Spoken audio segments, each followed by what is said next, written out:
Welcome, Algebra Detectives. Today, we're cracking the case of systems of equations. You know, when you're staring at two different equations, but you need to find that one single answer that works for both, well, you've come to the right place. Let's get our investigation started. Okay, so here's our game plan. First, we're going to dig into the puzzle itself. What exactly is a system of equations? Then we'll master two key techniques, the substitution method and the elimination method. And finally, we'll put together your algebraic toolkit so you know exactly which method to grab for any case you come across. All right, let's start at the beginning. Before we can solve the mystery, we have to understand what we're looking at, right? What are the pieces and why do they fit together? This is the big question, isn't it? We're not just solving for x in one equation. Nope. We need a single pair of numbers, one x and one y, that makes both equations true. And this isn't just some random math problem. This is the logic that powers things like GPS, economic models, you name it. Think of it like a real detective case. Each equation is a clue from a different witness. On their own, they might not tell you the whole story. But when you put them all together, they should point to one single truth. So here's the thing you gotta remember. The solution, which we usually write as a coordinate like x, y, is kind of like a master key. It has to unlock every single equation in the system. If it only works for one of them, it's not the solution. And, a really cool way to see this in action is to graph it. If you imagine each equation is a straight line, then the solution is just the exact spot, the single point, where those two lines cross. It's the only point in the universe that's on both lines at the same time.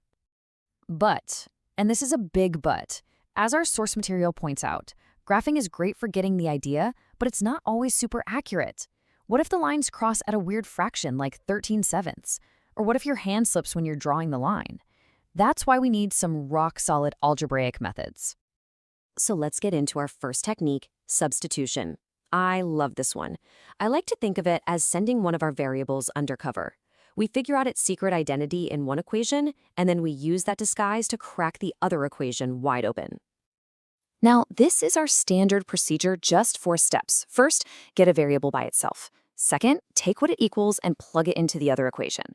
Third, solve that new, simpler equation. And finally, use that answer to go back and find the other variable. It sounds like a lot, but it's super logical. Let's do one. Okay, here's our first case file. We've got 2 clues, 2 equations, and we know there's one single x, y pair out there that's going to solve this thing. Let's use substitution and see what we find. All right, first move. Let's look at that top equation. We need to get one variable all by itself. Y looks pretty easy to isolate here. We just subtract x from both sides, and bam, we now have a new identity for y. We know that y is the exact same thing as 2 minus x. Now for the fun part, the undercover mission. We take this new identity for y and we substitute it into the other equation. So where we used to see y, we now write 2 minus x. And here's the magic. Look what happens. The y variable is totally gone. We're left with an equation that only has x's, which is super easy to solve. And when we do, we find that x equals 1. We've got our first suspect. Okay, we're almost there. With half the mystery solved, the rest is easy. We take our known value, x equals 1, and we plug it back into that little equation we made in step 1. If y equals 2 minus x, then y has to equal 2 minus 1, which means y is also 1. And that's it. That's our solution, the point 1, 1. Let's just double check it to be sure.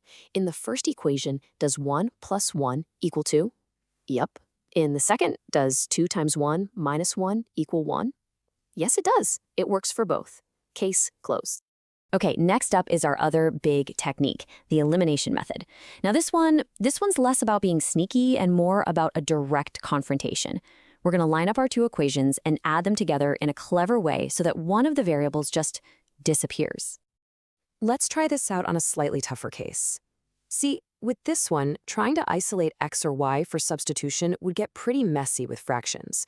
But look how everything is lined up so nicely. It's just perfect for elimination. So here's our goal. We want to make the numbers in front of one of the variables perfect opposites, like 5 and negative 5. Well, look at our y terms. We have a positive 2y and a negative 4y. They're close. All we have to do is multiply the entire first equation by 2, and the plus 2y becomes a plus 4y, which is the perfect opposite of negative 4y. And now for the main event. We are literally just going to add these two equations together, straight down the columns. 5x plus 14x is 19x. And here it is, the key moment. Negative 4y plus positive 4y. They cancel out. They're gone. Eliminated. And on the other side, 1 plus 94 is 95. We're left with one super simple equation, 19x equals 95. From 19x equals 95, a quick division tells us that x must be 5. And just like before, now we backsolve. We can plug x equals 5 into either of the original equations. Let's use the second one. 5 times 5 minus 4y equals 1. A little bit of algebra, and we find out that y has to be 6. And there we have it. The one and only solution to this tougher system is the point 5, 6. Another case cracked, this time with the power of elimination. Pretty cool, right? So, you've now got two powerful methods in your algebraic toolkit. But, being a master detective isn't just about having the tools, it's about knowing which tool to use for which job. So here's a quick rule of thumb. Substitution is your best friend when one variable is really easy to get by itself, especially if it doesn't have a coefficient, like in our first example. Elimination is your go-to when both equations are already lined up in that neat standard form with all the x's, y's, and equal signs in perfect columns ready to go. Now, just a quick word of warning. Sometimes the clues, they just don't make sense. If you do all the algebra correctly and end up with a crazy statement like 0 equals 3, that's the math telling you there is no solution. The lines are parallel, they never cross. And if you end up with something that's always true, like 6 equals 6, that means the two equations were really just the same line in disguise. There are infinite solutions. We've spent all this time finding a single point where two lines cross on a flat 2D surface. But these tools, they are way more powerful than you might realize. What happens if you add a third variable, say a z-axis, and a third equation? Well, you're not finding where lines cross anymore. You're finding the single point in 3D space where three flat planes intersect. And guess what? The exact same methods of substitution and elimination will still lead you right to the answer.